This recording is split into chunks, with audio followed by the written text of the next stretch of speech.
Greetings, Elder Blacklight. There was a time when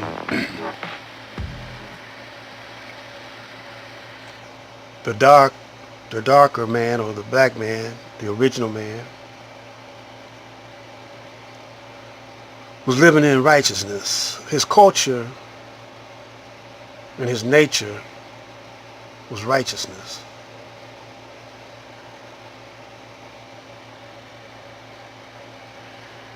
And you got two types of organization. You got organized crime, in which this culture is. This is a culture. When I say this culture, we are talking about the American culture. Is a culture of organized crime, living in a culture of corruptness, but it's organized. So you could build up cities and structures by just being organized and just having knowledge.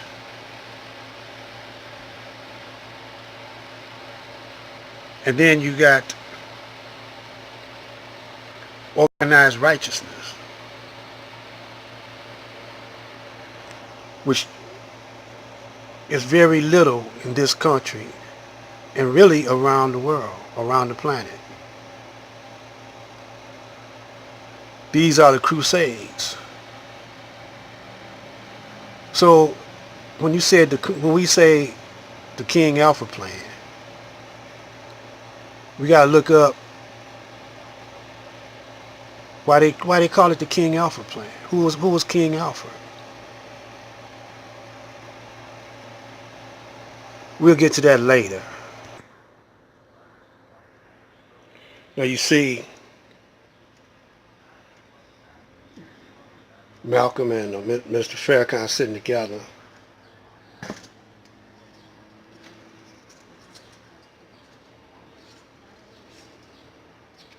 Brother Malcolm Farrakhan.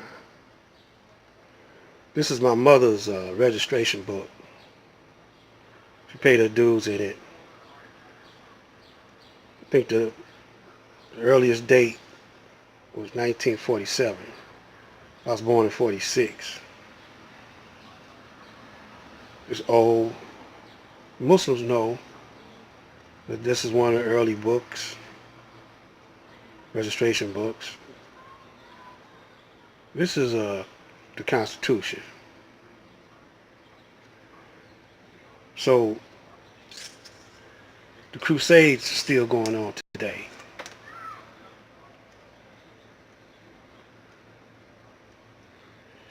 And the King Alfred plan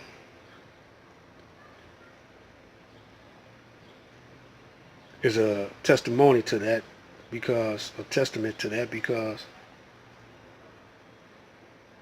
the title is King Alfred. So we got to go back in history, find out who King Alfred, who he was. He was a Anglo-Saxon. Now, Anglo and Saxon are two different tribes, but merged together.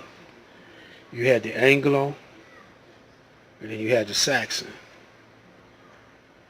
And now they're merged together, so it is known as Anglo-Saxon. Two different tribes merged together. Caucasian tribes from the Caucasus Mountains. Now, these tribes were at war with the Moors, and the Moors are Muslims. And the Moors, by being Muslim, is not a religion. It didn't start out to be no religion. It started out to be the natural, the nature of the original man. And then nature manifested itself into a culture.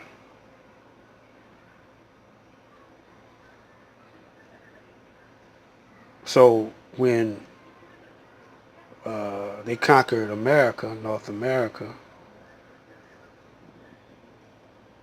they deleted our culture and superimposed their culture on us using uh, terrorist tactics with the Klan, and before the Klan it was some other, and they stole our culture, but they corrupted it. They stole our wisdom. And wisdom, wisdom is wisdom, or knowledge is knowledge. You could use it for your benefit, and you could use it for the destruction of others. Like the pyramids, the pyramids is a big puzzle to them. So you want to know when did they build the pyramids? So they cleverly weaved their way into our culture and it claimed it as their own. And we're gonna talk about Constantine later, and we're gonna talk about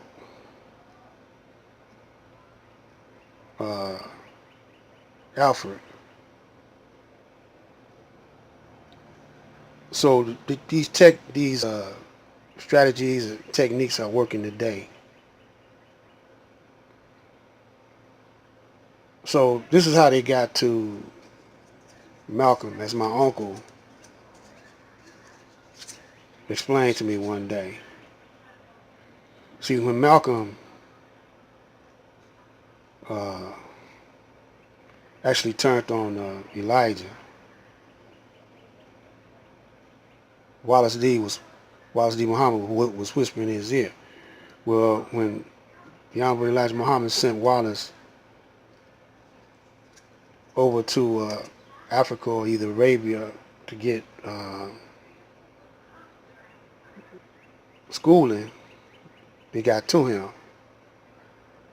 I have no evidence of this, but it's a logical, and he was easily turned because he had a grudge against his old man. Then Wallace got to Malcolm. Now when Malcolm was suspended,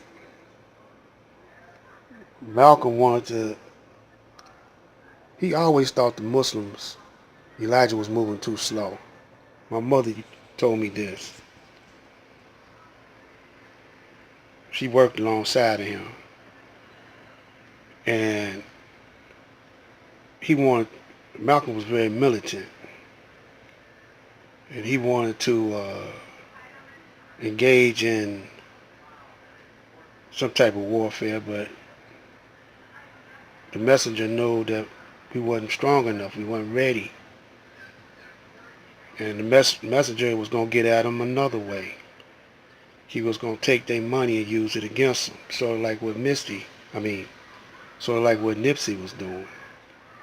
Taking their money and the knowledge that he have accumulated as a weapon. He knew we couldn't fight them. We didn't make our bullets. We didn't make our guns. We don't know nothing about that. So, to make a long story short, when Malcolm went over to Mecca, see, he'd been going back and tripping back and forth to Mecca all along. Uh, they want to make like he went over there for the first time and seen it was black and white Muslims. They know the deal on the black. They know the deal on the Caucasian Muslims, and just like the Caucasian Hebrews, the Caucasian Jews, the Caucasian Egyptians, the Caucasian uh, Hindus, the Caucasian whatever, they mixed up in our natural culture, you know, and taking it over. So, but they let Malcolm in on. Malcolm wanted some funding to start his own organization, and they wanted they adopted Malcolm. The Saudis, ain't they not too cool in the beginning, I wouldn't trust them, but people go over to Mecca for the Hajj every year, and that stacks up money. Plus they got oil wells over there, but they in bed with America. So while uh, to make it short, while Malcolm was working out a deal with the oil trade, they was going to anoint Malcolm to be in their mix or negotiating whatever. The CIA didn't want Malcolm mixed up with that. So in the book, Malcolm say he know who they poisoned Malcolm while he was over there. And he knew it couldn't have been that, he knew the Muslims didn't have nothing to do with it. So if you read the book, the autobiography of Malcolm X, it'll tell you that. So this little young cat, Pharaoh, he's being schooled by our enemy because they financing him. That's why he's doing all these kickboxing tournaments. He's getting financed. You look over in this corner, all you see is white people. You don't see Wesley Snipes over in this corner, or Kalinde. You don't see them over in this corner. But you see these white cats. So the whole point in the Jew is to conquer. Now you got Jews in Christianity. But we're going to get to this later in the next one. Stay tuned.